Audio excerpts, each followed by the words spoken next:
Hi everyone, welcome to my channel. My name's Noelle and I do unboxings here, mostly lifestyle subscription boxes, but also some stationery, books, beauty, jewelry, even a dash of Disney. So if you like unboxings, I hope you'll consider subscribing to my channel and hitting the notification bell so that you find out whenever I post new videos or host giveaways or go live.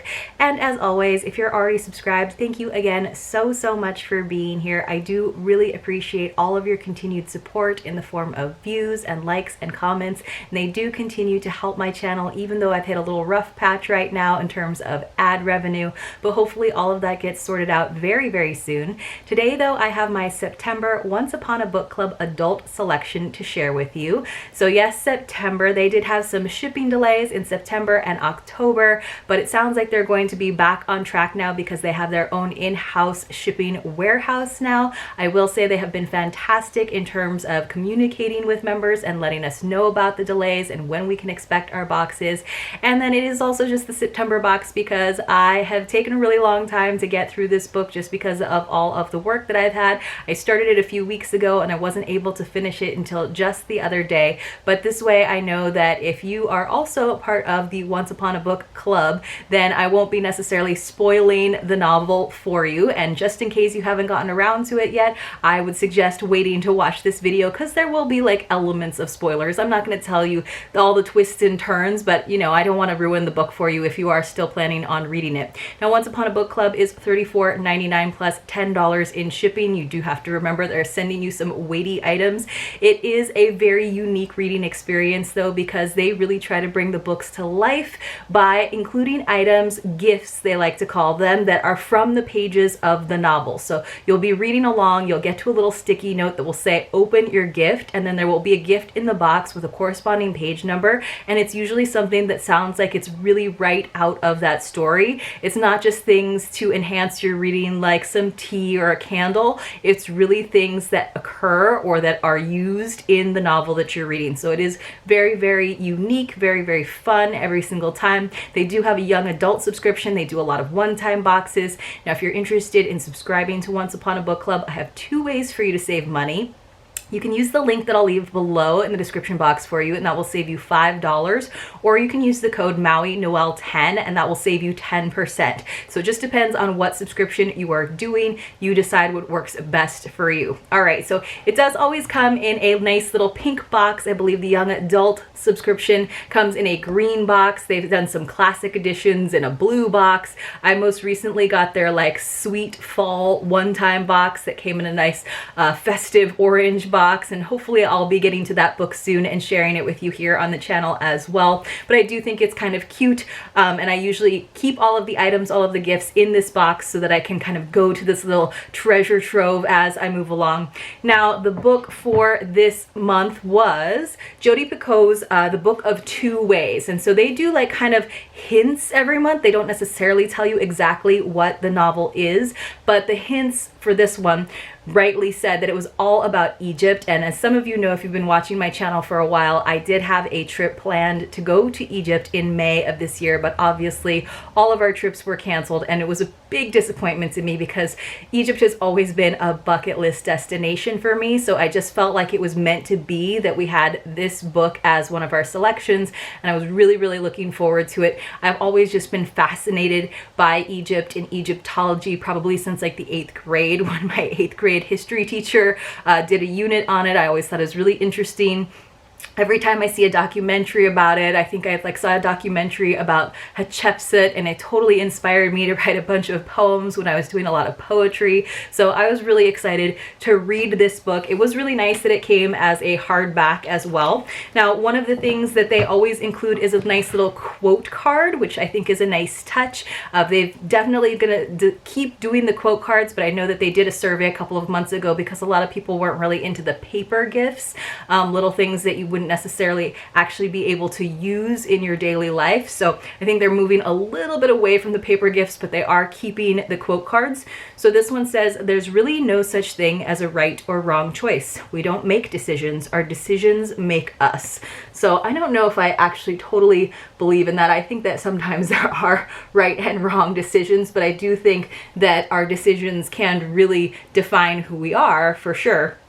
Now, this is interesting because lately they have been including a letter from the author, which I think is a fantastic touch. And they do a lot of online discussions as well. I don't necessarily participate in them.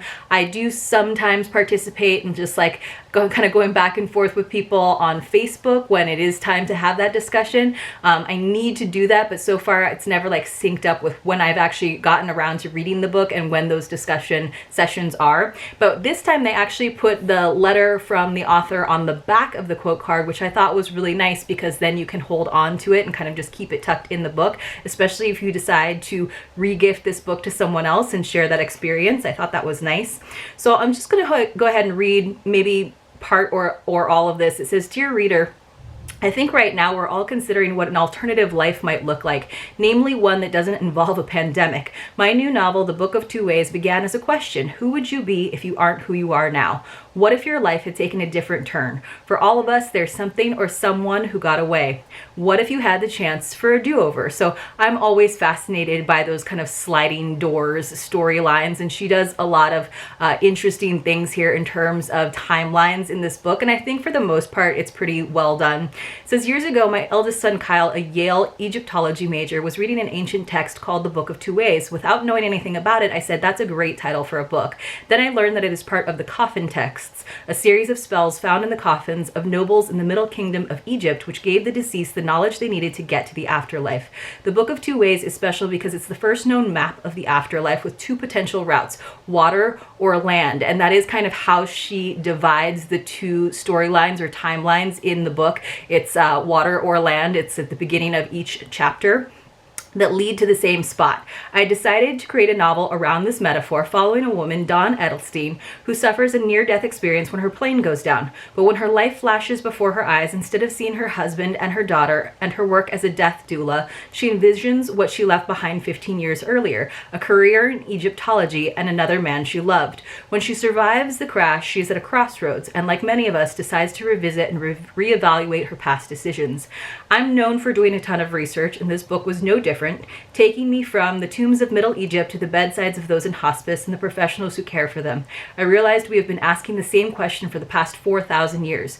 Will you be happy at the end of your life? The answer is hinted at on the walls of those ancient Egyptian tombs, which feature pictures of the deceased fishing, fowling, dancing, making beer and bread, being with family. The way to have a good death, then and now, is to have a good life. I'm thrilled to be a part of the Once Upon a Book Club because it fosters connection in a time when we are feeling increasingly isolated. Yet the fact that we are struggling through COVID-19 gives an urgency and a tenderness to the matter of what makes life worth living and how to face the end of that life without regret. I hope that as you read this novel, it allows you to think about the forks in your own path that you have taken. Do we make choices or do our choices make us? Join me and let's find out. So like I said, I do really love that sliding doors idea, thinking about, you know, those little choices that we make in life or big choices. And there are definitely those moments when you think back and you wonder, like, what if I had made that other choice? What if I had taken that other path? And I find myself doing that all the time. I don't know that there's like much benefit in doing that, but it is something I think is a totally natural experience. I will say she did mention that she did a lot of research, and sometimes the book felt a little bit weighted down by that. I think it's great that she like took an interest in what her son did at Yale in terms of Egyptology, but sometimes like for example the descriptions of different paintings or the hieroglyphs or how you would necessarily decipher them, I didn't feel like the work and the effort which she put into describing and explaining that, or like quantum physics, necessarily helped the plot. Like sometimes I felt like there was a little bit more of that, and it was probably just because she kind of geeked out on what she learned and wanted to share that research with us, but I didn't necessarily feel like it always furthered the plot or the story. I will also say I felt that way with some of the like racier scenes. A little bit of it seemed a little bit gratuitous to me and didn't necessarily seem like it was crucial to the plot. And I did find myself not necessarily liking our protagonist Dawn, or not to like be judgmental, but there were just like some moments where I felt like she was giving her husband Brian kind of a hard time, even though I know that she went through this like traumatic experience, and of course you're wanting to like think back and wonder what could have happened otherwise. I feel like sometimes there was a little bit of like, you know, I've given so much, so now it's time to like focus on me and what I want, which I don't think is a bad thing, but for whatever reason, like I couldn't sympathize with the character all the time. And I think that's a really amazing ability in an author, is to have a character who's not someone that you completely identify with, to have a character who has maybe some flaws or that isn't perfect, that isn't like the ultimate heroine, but still have you be interested enough in the story to follow it along. Anyway, let's talk about the gifts. There is also like a nice, they've been doing these like kind of full sheet size pamphlets that tell you a little bit more again about the author and the different discussion opportunities. Like I said, I need to get a little bit better about actually checking those out. Now for this particular box, there were only 3 gifts. There's anywhere between like, I feel like 3 to 5. Sometimes again, they're like those paper gifts, which I don't feel like really count, but there were 3 and they were all tangible gifts. And I thought they were pretty well spaced through the book. So what I usually do is I go ahead and read the little excerpt that comes with that gift, and then we go ahead and open it up. Now sometimes I will like save sections because it's towards the end, but for example here, you guys, what I was talking about here, she's like got all of the hieroglyphs and then talks all about how to translate it, and I didn't necessarily need all of that translation, I felt like. Anyway, there were some like good twists and turns in this, also because of the way she laid out the timeline, that I felt like sometimes I'm pretty good about figuring those out early on, and it took me a while with this one. By the time those timelines all kind of came into a little more focus, a little clearer, I had already figured it out at that point, but it did take me a little bit longer than usual. So when you're reading, you'll go to a page and you'll find this nice little sticky note here that just says open your gift. So our first gift wasn't until page 146. This novel was 400 pages, a little bit over, but this is just an example of the amazing packaging that they do for Once Upon a Book Club. I thought this box itself was gorgeous, and if you have anyone in your life that like loves Egypt and Egyptology, this would be awesome. It's a little weird that it has the page number written on it. I wish that that is something that they could change, where like the page number on the packaging, especially when these nice gift boxes, I wish that was on a sticky note too, so that I could take that off, because this is such a beautiful box. I'd love to be able to gift it to someone else or use it for something else. So, oh, I forgot, you guys, there was actually a gift on page 41. I am so sorry. So let's go back. I didn't ruin the surprise, but here is another example of a gorgeous box with some hieroglyphics on it. And that was on page 41. So it just didn't open when I was flipping through. So let's go ahead and read it. So there's a bit in the coffin text where the deceased talk about each part of themselves, from their fingers to their toes to their ears to their phallus, and each part is a different god. Wyatt pointed to the symbol in the dirt. I'd call mine Ray, because it too would be resurrected nightly. That's totally indicative of this character. I tweaked the little hand mirror so that a beam of light struck Wyatt directly in the eye. He winced, holding his palm to block it. So then we go to our little gift and we open up the little box, and inside we have the little pocket mirror, which is very, very pretty and very, very sparkly. Not really my style. I'm not like really a bedazzled kind of girl. This also isn't necessarily the kind of pocket mirror that I would imagine Dawn, our main character, who is also doing her like graduate studies in Egyptology. This doesn't seem like the kind of mirror that she would have brought to Egypt to me, so it seems a little out of character, but I can see how it's a nice gift for someone to have. And then let me see if I can actually open it.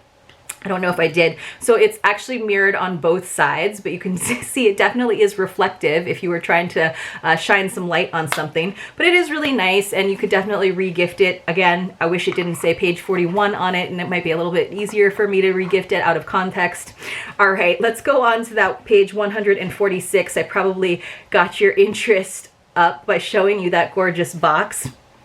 So let's see. That day when I go to visit Wynne, she has a surprise for me. Wynne is one of her patients. It's one of her clients that Dawn is helping. And again, she's a death doula. I will say also, if you guys read the book, let me know. I thought she did Wynne a disservice by not following her like last wish at the end. I didn't like that part. That day when I go to visit Wynne, she has a surprise for me. Sitting across her lap is a piece of framed Egyptian art on papyrus. I've had this forever, she says, but I have no idea what it actually means. I just like the guy with the green skin. Osiris. It's from the Book of the Dead, I tell her. The Egyptians called it the Book of Going Forth by Day, which makes much more sense. It's all about how the deceased can get to the afterlife. This painting is a reproduction of one found in the tomb of Ani in the New Kingdom. So then it goes on to really like describe the image a little bit more. And again, I did have a trip to Egypt planned. I do think Egypt is fascinating. So for me, this is actually really cool. But even if you're not like into Egyptian art and you don't necessarily want this reproduction, they did give us a very, very nice frame, which of course you can use. So I thought this was a gorgeous frame. I'm sorry, it still has the plastic on it, you guys, but here is the image. I'll definitely take some photos for you over on Instagram, but I love this like rustic wood frame that they gave us, and it does, you can hang it or you can actually set it up, and I will definitely be using this frame. I don't think I'll necessarily keep the Egyptian art in it, but they have done that before for another book. We got like a cute little wood frame, and I thought that was a great gift where it definitely is from the pages of the novel, but it's also an item that I can totally use by just switching out the art piece in it. So I thought that was actually a really nice item. And again, it came in a lovely, lovely box. I wish it didn't have the page number because I feel like that box would be so great to give someone like a beautiful silk scarf or something. All right, so we have one more gift in this book, and it wasn't until page 319. So this is towards the end. It says, but this isn't ancient Egypt, and I am alone and drunk. I pad down the hall, holding my breath at the silence. The last thing I want to hear is them together. I let myself into my bedroom and sit down on the bed and see it. A limestone flake on my pillow with a hieroglyphic message scrawled in Sharpie.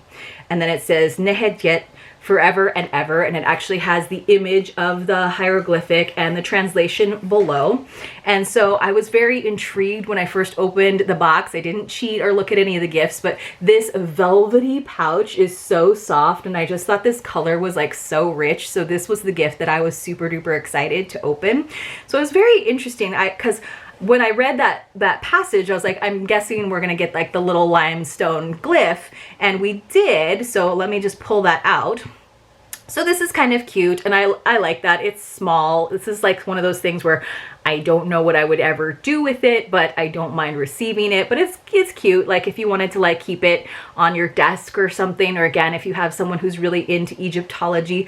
But it was wrapped up in this also gorgeous golden velvet with pom-poms. And you guys know that I love pom-poms just in general, but it's actually a pillowcase.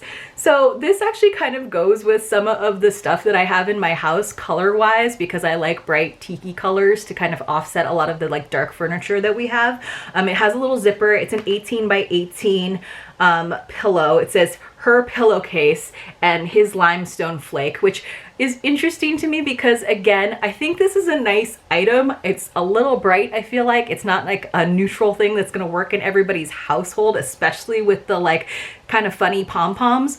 However, this just does not seem like the kind of pillowcase that Dawn would have in the middle of Egypt where she's doing like research and daily digs, right? It's like velvety. It's definitely much more for like a throw decorative pillow. It's not the kind of pillow you would have on your twin bed in this research house where she lives, the dig house where she lives. So it just seems kind of like odd to me because a pillowcase, okay, I would get that. I don't know that what I would do with like a single pillowcase, but at the same time, like, this didn't seem like something that would be actually in the book, even though they talk about a pillowcase and the glyph. Like it was to me, it was a weird interpretation of this because Dawn wouldn't have this. Anyway, it is pretty. It's something that I think I might actually use, which is kind of strange. I think just because it is so particular. However, it didn't seem like it fit with the book to me. Let me know, you guys, what you thought, especially if you read the book, especially if you got this box from Once Upon a Book Club. I would be very, very interested to hear what you think, especially about the ending. I did not mind the ending. I know a lot of people were really upset about it, but in my heart, I kind of know what the resolution was, and I think that's kind of an interesting thing to leave up to the reader. If you enjoyed this video, you guys, please do give it a thumbs up, and hopefully I see you all very, very soon in my next unboxing.